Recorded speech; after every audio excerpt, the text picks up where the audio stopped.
Bismillahirrahmanirrahim. Electrodynamics before and after Maxwell's equation. Assalamu alaikum.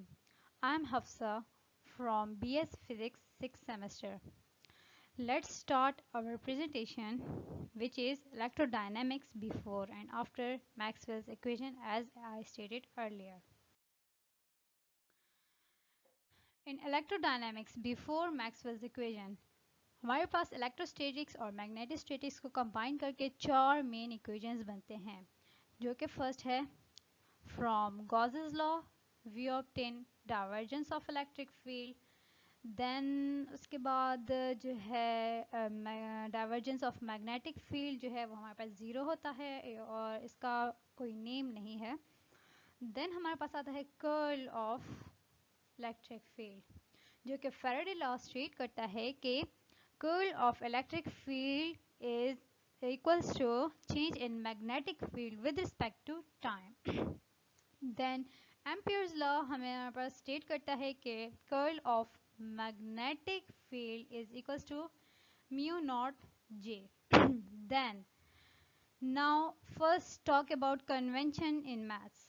हमारे पास एक सबसे बड़ी कन्वेंशन आती है कि जब भी हम किसी चीज़ का किसी कर्ल का डाइवर्जेंस लेते हैं, यानी कोई वेक्टर हो उसका कर्ल हुआ लिया हुआ हो और उसका हम डाइवर्जेंस लें तो वो हमारे पास हमेशा ज़ीरो रिजल्ट दे। तो अप्लाई करते हैं हम अपने जो क्वेश्चन नंबर 3 हमारे पास बनता है कि कर्ल ऑफ इलेक्ट्रिक फील्ड, इसका अगर हम डाइवर्जेंस लेते हैं तो हमारे पास आता है divergence of change in magnetic field with respect to time. So यहाँ से हमारे पास डाइवर्जेंस ऑफ बी जो है from this second equation we get that it is equals to zero.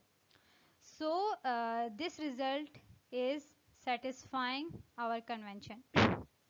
अब आते हैं नंबर 4 पे कि हमारे पास है कर्ल ऑफ मैग्नेटिक फील्ड, इसका अगर हम डाइवर्जेंस लेते हैं तो हमारे पास आता है म्यू नॉट जे का डाइवर्जेंस, जबकि म्यू नॉट हम अगर बाहर ले लेते हैं डाइवर्जेंस ऑफ जे, ये हमारे पास कंटिन्यूटी इक्वेशन बनती है जो कि स्टेडी करंट्स के लिहाज से तो ठीक है, ज़ीरो आ जाएगा, लेकिन हर वक्त हमारे पास स्टेडी करंट्स नहीं होते, तो उस हिसाब से हमारे पास फिर ये आता है इस तरह, यानी charge density, change in charge density or decline in charge density as it here it is minus.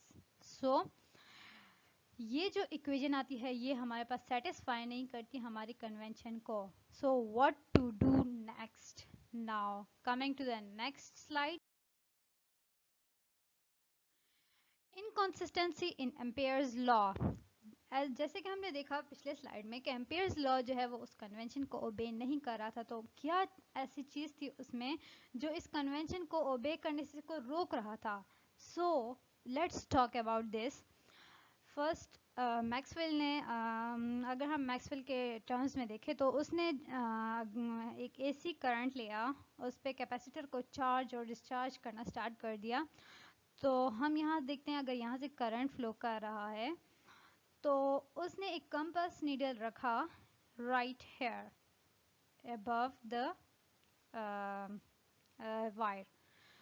उसने रखा तो उसने ऑब्जर्व किया कि कंपास नीडल जो है वो डिविएट हो गया अपने पाथ से. Means there is present an magnetic field, और वो मैग्नेटिक फील्ड किस वजह से क्रिएट हो रही है, यहाँ पे जो हमने पहले डिस्कस किया कि यहाँ पे करंट है, तो उस करंट की वजह से मैग्नेटिक फील्ड प्रोड्यूस हो रही है.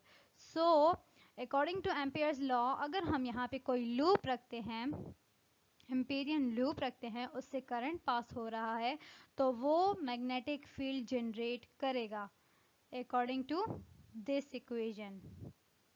If there is we'll write it with black. If I is not equals to 0, then B is not equals to 0 from Ampere's law.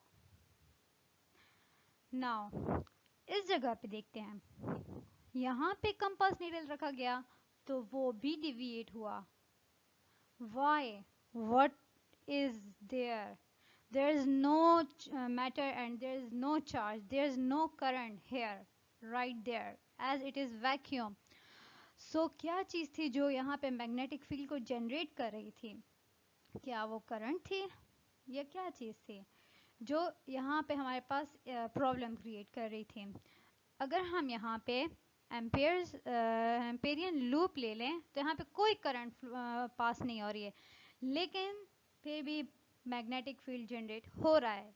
अगर हम इधर देखें तो मीन्स हम कह रहे हैं कि current is zero but magnetic field is not zero. Why? As पहले समझा जाता है कि करंट जो है वो क्रिएट करता है मैग्नेटिक फील्ड, ये स्टेटमेंट तो ठीक थे, मैक्सवेल ने बोला। फिर बोला moving charges make current. Moving charges not only make current, current is made by something else also, and charge is always carried by particle or matter. No, it is insufficient. Not wrong but insufficient. So यहाँ पे ऐसी क्या चीज़ थी जो current को generate कर रही थी? देन उसने आगे देखा कि यहाँ पे जो चीज़ जनरेट हो रही थी उसने यहाँ पे इसको डिस्प्लेसमेंट करंट का नाम दिया। नाउ देखते हैं आगे नेक्स्ट स्लाइड में what is displacement current. So उसने बोला कि current is equals to conduction current plus displacement current. जो वायर में करंट होती है वो कंडक्शन करंट थी, जो सिंपल हमने पहले आई से लिखा था, और जो कैपेसिटर्स के बीच में करंट प्रोड्यूस हुई थी वो डिस्प्लेसमेंट करंट थी। वो कहाँ से जनरेट हुई है देखते हैं। यहाँ पे अगर फॉर एग्जांपल हमने एसी सोर्स लगाया हुआ है, ये एसी सोर्स ये फ्लक्चुएट करेगा from positive peak to negative to zero and then negative this, इस टाइप की फ्लक्चुएशन इसमें आती है। So positive negative negative positive, यहाँ पे एक इलेक्ट्रिक फील्ड जनरेट होता है, और इलेक्ट्रिक फील्ड जनरेट होता है साथ साथ वो चेंज भी हो रहा है विद रिस्पेक्ट टू टाइम। तो विद रिस्पेक्ट टू टाइम जिसमें इसमें चेंज आ रहा है, और अगर हम जस्ट एक प्लेट की बात करते हैं तो इसका साथ में अपना एरिया भी, तो वो बनाता है हमारे पास displacement current. Displacement current is equals to epsilon naught times change in electric field into area divided by time. Means change in time, time के साथ इलेक्ट्रिक फील्ड में चेंज आ रहा है due to this AC source. और हम कह सकते हैं कि ई ए को हम फ्लक्स भी कह सकते हैं, इलेक्ट्रिक फ्लक्स कह सकते हैं। So then coming toward next slide, how Maxwell fixed up Ampere's law.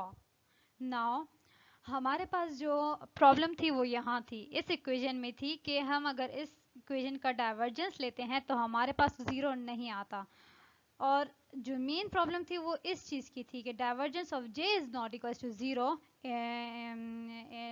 अगर स्टेडी केस हम ना लेना तो divergence of J is equals to this term. Now ये कंटिन्यूटी इक्वेशन है, हमने पहले डिस्कस कर लिया है।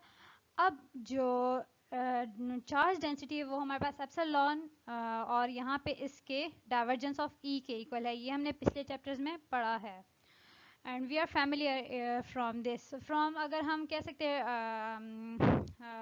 वो differential form of Gauss's law है ये, और फिर इसका ये विद रिस्पेक्ट टू टाइम।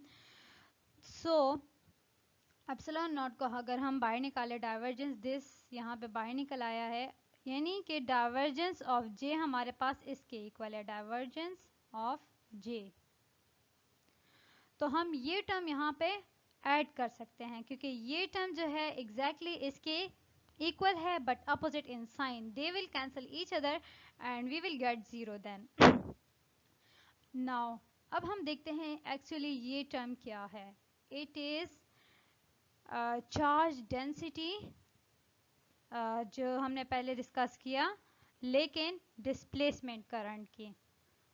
तो हम डिस्प्लेसमेंट करंट की, ये हमारे पास चार्ज डेंसिटी है डिस्प्लेसमेंट करंट की, जो कि हम लिख सकते हैं ना इस तरह बाय डी।